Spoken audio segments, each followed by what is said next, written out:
அதுதான் சொல்றேன். வந்தே 1 மாசம் தான். இது வரைக்குமே நிறைய ஸ்டெப் எடுத்திருக்காருல்ல. 5 வருஷம் இருந்தவங்க என்ன ஸ்டெப் எடுத்தாங்க? இப்போ 1 மாசத்துலயே நம்மளுக்கு தெரியுது, ஸ்டெப் பை ஸ்டெப்பா போயிட்டு இருக்காரு. கண்டிப்பா கேட்ட ரிசல்ட் கிடைக்கும். அவசரப்படக்கூடாது. கொஞ்சம் வெயிட் பண்ணா எல்லாமே நடக்கும்.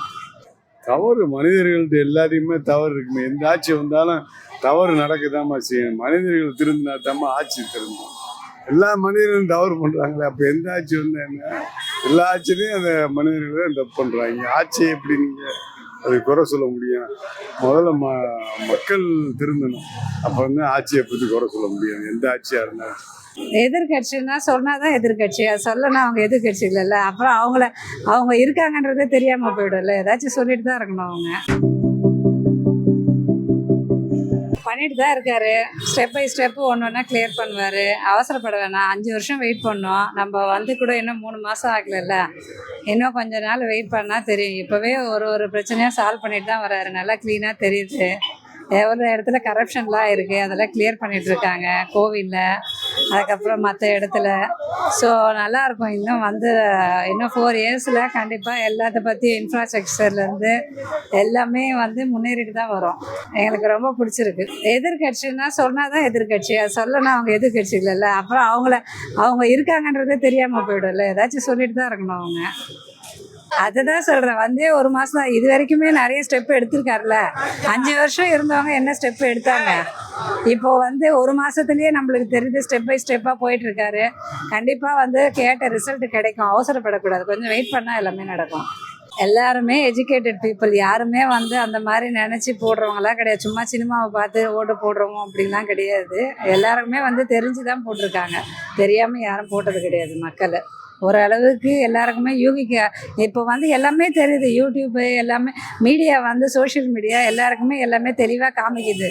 எல்லாமே ஓப்பனாக இருக்கிறதுனால ஈஸியாக இருக்கிறது ஜனங்க புரிஞ்சுக்கிறதுக்கும்.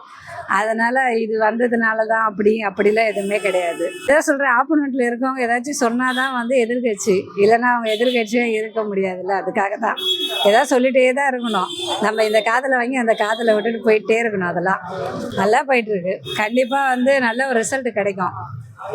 யாருக்குமே ஒரு 6 மந்த் கேப் விட்டால் தானே அவங்க ப்ரூவ் பண்ண முடியும். ஸோ அவங்களுக்கு சான்ஸ் கொடுக்கணும்ல. 6 மந்த்து எப்பயுமே நம்ம ஒரு ஆஃபீஸ் போகிறோம், அந்த எடுத்தோடனே ஆஃபீஸ் எடுத்தோடனே ஒர்க் பண்ண முடியுமா, எல்லாம் சாட்டிஸ்ஃபைடாக ஒர்க் பண்ண முடியுமா, ப்ரூவ் பண்ண முடியுமா? அவங்கள 6 மந்த் ஒரு பீரியட் டைம்ன்றதை அவங்க ப்ரூவ் பண்ணி அவங்கள அச்சீவ்மெண்ட்ஸை காட்ட முடியும். ஒரு ஹெல்தி காம்படிஷனாக பார்க்குறேன். ஸோ எப்பயுமே ஏதாவது ஒரு ஆப்போசிட்டில் ஏதாவது கம்ப்ளைண்ட் சொன்னால் தானே, நம்ம குற்றங்குறைகள் சொன்னால் தானே அதை நம்ம சரி பண்ண முடியும். ஸோ நம்ம சைடில் ப்ளஸ் இருக்கும், மைனஸ் இருக்கும். ஆப்போசிட்டில் சொல்கிறது என்ன மைனஸ் சொல்கிறாங்களோ அதை கேட்டுட்டு நம்ம அதுக்கேற்ற போல் நல்லதாக இருந்தால் எடுத்துக்கலாம், கெட்டதாக இருந்தால் அவாய்ட் பண்ணிக்கலாம். அவ்வளோதான். எனக்கு இப்போது நான் இதை எப்படி பார்க்குறேன்னா, ப்ரெஸ் அண்ட் மீடியாவுக்கு எல்லாருக்கும் ஃப்ரீடம் கிடச்சின்னு நினைக்கிறேன். ஓப்பனாக எல்லாராலையும் ஓப்பனாக பேச முடியுதுன்னு நான் நினைக்கிறேன்.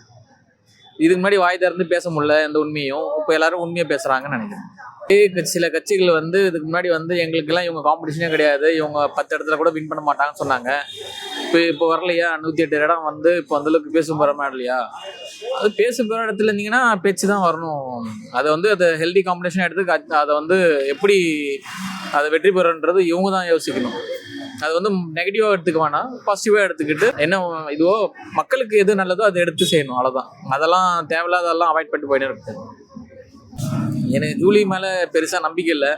அவங்க பிக் பாஸில் இருக்கும்போதே அந்தளவுக்கு பெருசாக உண்மை பேசுகிற போல எனக்கு தெரியல. ஸோ அதனால் அவங்களதெல்லாம் நான் ஒரு ஆளாகவே பார்க்கல. தானே ஆரம்பிச்சிருக்கிறாங்க. இப்போ தான் நீங்கள் சொன்ன மாதிரி நடந்துக்கிட்டு தானே இருக்குன்னு அது ஓடணும்ல வேகமாக. அதுக்கு காலக்கெடு கொடுக்கணும்ல. என்ன செய்கிறாங்க என்னன்னு பார்க்கணும்ல. புதுசாக வந்திருக்கிறாங்க.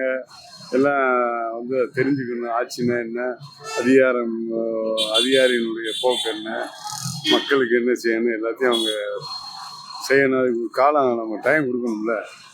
தவறு மனிதர்கள்ட்ட எல்லாத்தையுமே தவறு இருக்குமே. எந்த ஆட்சி வந்தாலும் தவறு நடக்கதாம்மா செய்யணும். மனிதர்கள் திருந்தினா தாம்மா ஆட்சி திருந்தும். எல்லா மனிதர்களும் தவறு பண்ணுறாங்களே, அப்போ எந்த ஆட்சி வந்தா என்ன? எல்லா ஆட்சியிலையும் அந்த மனிதர்கள் தான் தப்பு பண்ணுறாங்க. ஆட்சியை எப்படி நீங்கள் அது குறை சொல்ல முடியும்? முதல்ல மக்கள் திருந்தணும். அப்போ ஆட்சியை பற்றி குறை சொல்ல முடியும், எந்த ஆட்சியாக இருந்தாலும். தமிழ்நாடு மக்கள் ரொம்ப புத்திசாலி தான், அதெல்லாம் மாற்று கருத்து இல்லை. இப்போ பொதுவாக போன ஆட்சியில் கொஞ்சம் அதிருப்தி இருந்ததுனால அதை யாருக்கு போடணும்னு நினச்சிக்கிட்டு இருந்தாங்க. விஜய் வந்தோடனே விஜய்க்கு போட்டாங்க, அவ்வளோதான் ஒழிய இது வந்து புத்திசாலித்தனத்தை பற்றிலாம் இங்கே பேசுகிறதுக்கு இடம் இல்லை. அங்கே தமிழ்நாட்டு மக்களை பொறுத்த வரைக்கும் நடிகர்கள் வந்து எம்ஜிஆர் ஆதரிச்சாங்க, இப்போ விஜய் ஆதரிக்கிறாங்க. இவர் என்ன பண்ண போறாருன்னு பார்த்துட்டு அதுக்கப்புறம் அதே மக்கள் நல்லா பண்ணாங்கன்னா அவருக்கு ஆதரவு கொடுப்பாங்க, இல்லாட்டி அவருக்கு எதிராக திரும்புவாங்க. ஆனால் பெர்சனலாக காழ்ப்புணர்ச்சிக்காக செய்கிறது அதை நம்ம பெருசாக எடுத்துக்கக்கூடாது, அதெல்லாம் நம்ம மைண்ட் பண்ணக்கூடாது. பொதுவாக யாருனாலும் ஒருத்தருன்னா அதை ஒரு ஒரு முக்கியமான நபரை வந்து எதிர்த்து சொன்னால் அவங்களுக்கு ஒரு ஃபெமிலியாரிட்டி கிடைக்குன்ற அடிப்படையில் கூட சொல்லியிருக்கலாம். அதை நம்ம பெருசாக எது உண்மையோ அதை பார்த்து முடிவு. இன்னும் 1 மாதம் கூட ஆகல இல்லையா, டைம் கேட்டிருக்காருல்ல. ஸோ பார்ப்போம். அப்யூசிவ்ன்றது வந்து அது எல்லா ஆட்சியிலும் நடந்தது தான். ஸோ எப்பயுமே நடக்கிறது தான். அதை வந்து ஸ்டாப் பண்ணவே முடியாது. ஸோ மேபி லா வந்து இன்னும் கொஞ்சம் ஸ்ட்ரிக்ட் பண்ணால் சான்சஸ் உண்டு, ஸ்டாப் பண்ணலாம், பார்க்கலாம். கண்டிப்பாக டெத் சென்டென்ஸ் கொடுக்கணும். அது கொடுத்தா தான் வந்து சேஞ்ச் ஆகும். அது கொடுக்கறதுக்கு நம்ம இந்தியாவில் இருக்கிற இந்த லாயர்ஸ்லாம் ரொம்ப டிலே பண்ணுறாங்க இல்லையா. ஸோ பார்க்கலாம். இல்லைங்க, ஆக்சுவலாக அவங்களோட ஃபுல் மேட்ரே வந்து என்னன்னு தெரியாது. அவங்க இதுக்கு முன்னாடி என்ன பேசுனாங்க, இப்போ என்ன ப்ராப்ளம் நடக்குதுன்றது கிளியராக தெரியாது. இவங்கனால கழிஞ்சிச்சு அவங்கனால கழிஞ்சிச்சுன்ற ப்ளேம் பண்ணுறது I think it's very like அது வந்து டசன்ட் மேக் சென்ஸ் இல்லையா. அது வந்து எல்லாம் நம்ம கையில் தான் இருக்குது. நம்ம எப்படி எடுத்துக்கிறோம், எப்படி பார்த்துக்கிறோன்றத நம்ம ஹெல்த்து. யா